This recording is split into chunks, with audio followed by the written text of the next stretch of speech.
It started with a silence no one cared to understand. People rushed past her, phones in hand, eyes glued to screens, voices sharp and impatient. The old woman stood near the boarding gate, her trembling hands clutching a ticket and a faded handbag. Her lips moved soundlessly, but no one stopped to listen. Her eyes searched for kindness in a sea of indifference, and found none until a little boy tugged his father's sleeve. "Dad, why's that grandma crying?"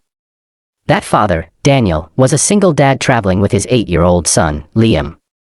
He looked over and saw her, frail, frightened, lost. Something about her stillness struck him. Daniel noticed the way she tried to ask for help but received nothing but cold stares. That's when he saw her hands, moving in small, broken gestures. She was deaf, and suddenly, Daniel's heart clenched. His late wife, Emily, had been deaf too.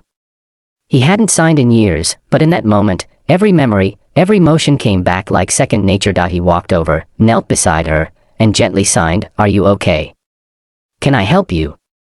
Her eyes widened in disbelief, and then filled with tears.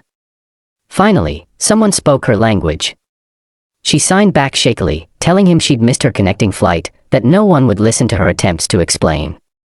Her phone had died, her charger gone missing, and she couldn't reach her son, her only family. Daniel signed softly, "Don't worry, I'll help you."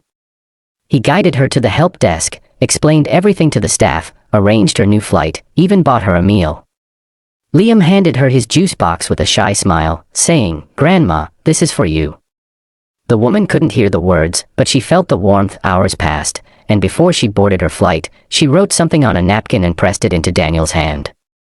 It read, "Thank you. My son never told me the world could still be kind." She hugged him tightly before leaving. Daniel thought that was the end of it. He was wrong. A week later, Daniel was called to a meeting at the company where he worked as a delivery supervisor. The staff buzzed with tension. Apparently, the company's reclusive CEO was making a surprise visit. The elevator opened, and out stepped a tall, composed man in a tailored suit.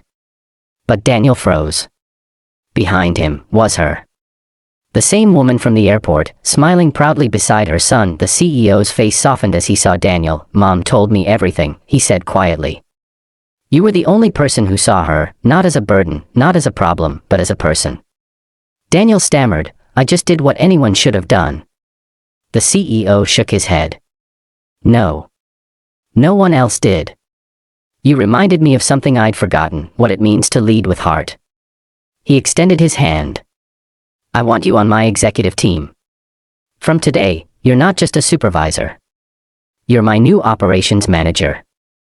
Daniel stood speechless. Liam, standing beside him, beamed. The CEO turned to the boy. "Your dad made my mother smile again. You must be proud." The old woman reached out, took Daniel's hand in hers, and signed with tears glistening in her eyes, "You gave me back my voice." And in that moment, surrounded by people who finally noticed her, the silence at the airport no longer felt lonely, it felt powerful. Because one act of kindness had spoken louder than words ever could. End message. Sometimes, all it takes is one person who listens differently to remind the world that compassion has no language. Be that person.